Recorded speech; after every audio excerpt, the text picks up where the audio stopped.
ना इधर ना उधर, सीधे मुद्दे पर नज़र। और क्या है आज की खबर, आप देखना शुरू कर चुके हैं न्यूज़ 18 आपके पुनीत के साथ। मेरे साथ मेरे वरिष्ठ सहयोगी अंकुर जी भी मौजूद हैं, उनके पास चलेंगे। दरअसल खबर आई है इजराइल से। इजराइल पर यमन के हूतीज़ ने अटैक किया है, हमला बोला है, और एक मिसाइल जो है उनके सीधे जो है वो एयर स्ट्रिप पर आकर गिरी है। और सबसे व्यस्ततम ये एयरपोर्ट बताया जाता है जहां पर ये मिसाइल का हमला हुआ है।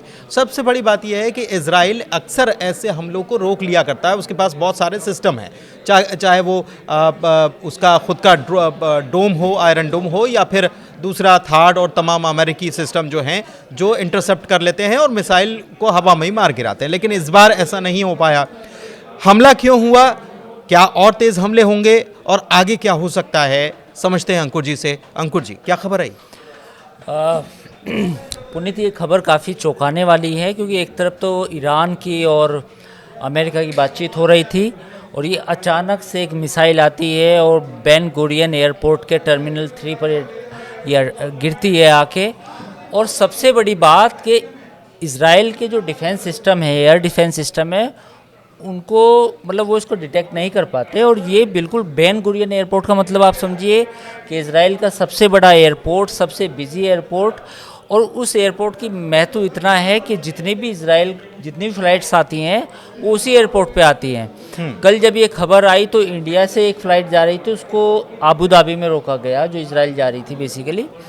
तो ये सबसे बड़ा एयरपोर्ट है इजराइल का, और इस पर अटैक होना मतलब इसका सीरियस कुछ ना कुछ नतीजा होने वाला है। मैं इस बार इसलिए कह रहा हूँ क्योंकि जो भी असेसमेंट है, जितने भी सिक्योरिटी एनालिस्ट हैं, आप पूरी दुनिया में कहीं भी पढ़ें, उनका ये कहना है कि ये एस्केलेशन है।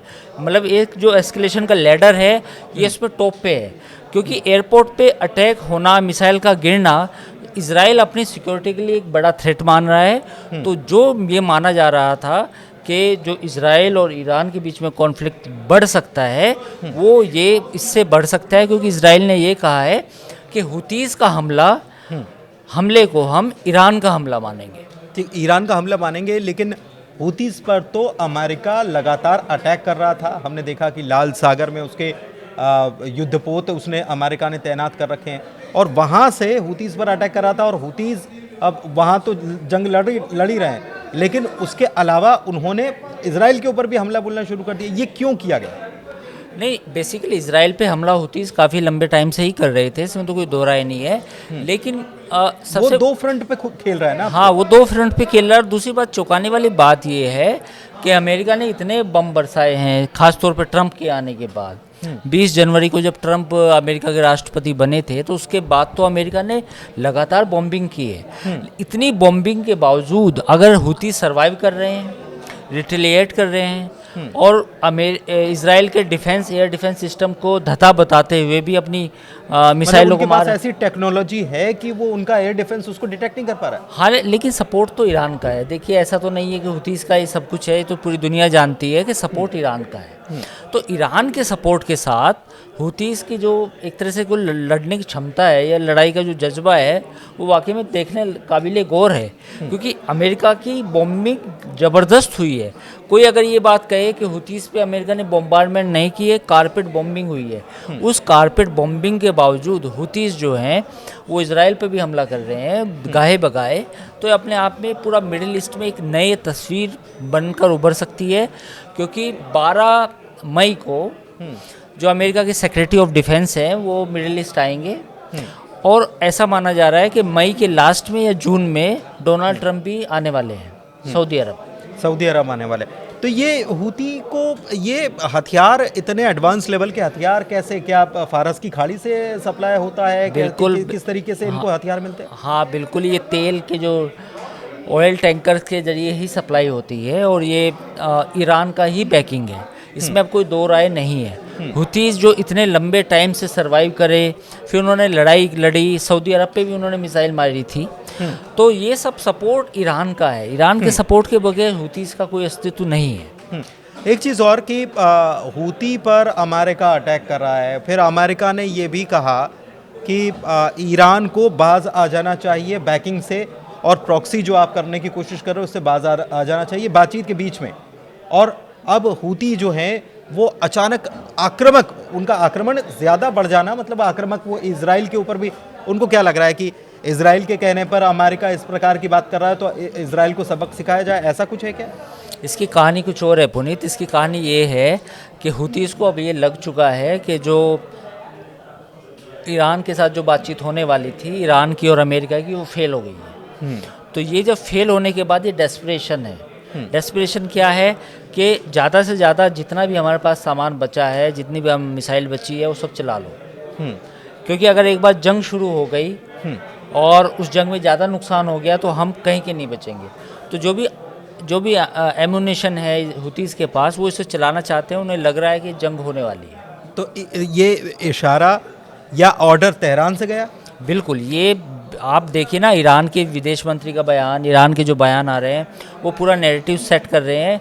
ईरान ने साफ तौर पे कहा है कि मेरा न्यूक्लियर इनरिचमेंट प्रोग्राम हम बंद नहीं करेंगे। तो मार्को रूबियो का उस पर बयान आया था। मार्को रूबियो ने कहा था कि ईरान को अपना nuclear enrichment programme, nuclear material plus ballistic programme सब बंद करना पड़ेगा। और जो बैकिंग करते हैं वो भी बंद कर दो। हाँ, नहीं, वो बैकिंग की बजाय तो उन्होंने कहा कि बैलिस्टिक प्रोग्राम भी बंद करो और ये न्यूक्लियर वाला बंद करो। तो इस पर ईरान का एक बड़ा अच्छा बयान आया था। उन्होंने कहा था हम ऐसा बिल्कुल नहीं करेंगे। तो इसका मतलब ये है कि कॉन्फ्लिक्ट बढ़ेगा। जो लोग ये सोच रहे हैं कि भारत और पाकिस्तान के बीच में कब ये एस्केलेशन होगी, कब भारत काइनेटिक एक्शन करेगा, उससे पहले यहाँ होने वाला है। उससे पहले यहाँ पर होने हाँ, वाला ये खबर अपने दर्शकों को हम दे रहे हैं न्यूज़ 18 के डिजिटल प्लेटफॉर्म पर कि इजराइल और ईरान के बीच में, और अमेरिका को भी इसमें जोड़ लेते हैं, के बीच में ज़्यादा चांसेस हैं कि लड़ाई होने के बजाय भारत और पाकिस्तान के। अच्छा, इजराइल किस तरीके से रिटेलिएट करेगा? मतलब हुतीस पर हमला करेगा या फिर उधर गाज़ा जो है, गाज़ा पर भी अब वो और ज़्यादा कड़ी कार्रवाई, क्योंकि हमने तो देखा है कि बीते दिनों तो उसने रसद और ये सारी चीज़ें रोक दी थी, अब और कड़ी कार्रवाई और हमले हो सकते हैं, सैन्य अभियान चलाया जा सकता है। बेसिकली जो कहानी है वो ये है कि इजराइल का जो अटैक होगा वो सीधा न्यूक्लियर प्लांट्स पे होगा, इसमें अब कोई दो राय नहीं है। ईरान के इजराइल की सीधी पॉलिसी है कि हमें ईरान को परमाणु बम बनाने से रोकना है हर सूरत में।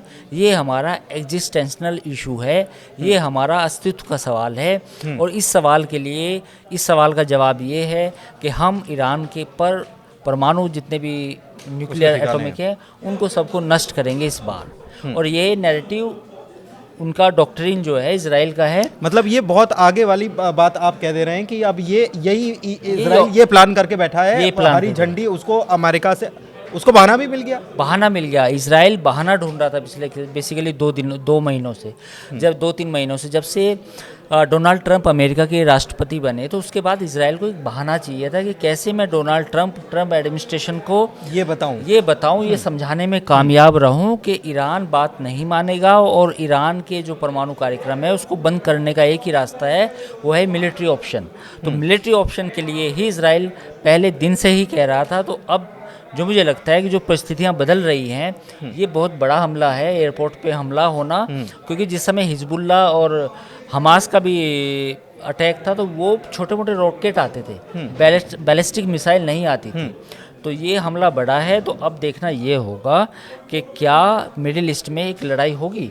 जो अभी जो सूरत हाल है उसको देखकर ये लग रहा है कि यस, मिडिल ईस्ट में एक बड़ी वॉर छिड़ सकती है। और उस वॉर की प्लॉटिंग पूरी तरीके से अब नजर आने लगी है, बिल्कुल साफ बिल्कुल। आप देखिए ना, मतलब इजराइल को बहाना मिला है। आज कैबिनेट की मीटिंग है इजराइल में, तो इजराइल की कैबिनेट की मीटिंग से जस्ट पहले ये हुआ है। तो इजराइल को एक बहाना मिलेगा, वो कैबिनेट में प्रस्ताव पारित करेगा कि हम अमेरिका को इन्फॉर्म कर रहे हैं, अमेरिका की हम मदद करना चाहे करे, हम ईरान के जो न्यूक्लियर प्लांट्स हैं उन पर अटैक करेंगे। ठीक है। तो कुल मिलाकर मिडिल ईस्ट में अभी जो कुछ दिनों का शांति सब कुछ नज़र आ रहा था कि सब शांति है, सब ठीक ठाक है, अब भयंकर उथल पुथल मचने वाली है। इन चीज़ों से सामने साफ नज़र आ रहा है। नेतन्याहू ने अपने रक्षा मंत्री इजराइल काट्स जो हैं उनको भी ग्रीन सिग्नल दे दिया है, किसके लिए? गाज़ा के लिए, वहाँ पर हमास के ख़िलाफ़ कड़े एक्शन उठाने के लिए। एक प्रकार से ये प्रॉक्सीज़ जो कहा जाता है, ईरान के प्रॉक्सी, उनके ऊपर प्रेशर भी क्रिएट करने की कोशिश हो रही है। तो आने वाले दिनों में बहुत कुछ होने वाला मिडिल ईस्ट में, इस पर हमारी नज़र बनी हुई है। फिलहाल वीडियो में इतना ही। कैसा लगा वीडियो, चर्चा कैसी लगी, कमेंट करके बताइएगा। हमारे चैनल को लाइक कीजिए, सब्सक्राइब कीजिए। धन्यवाद।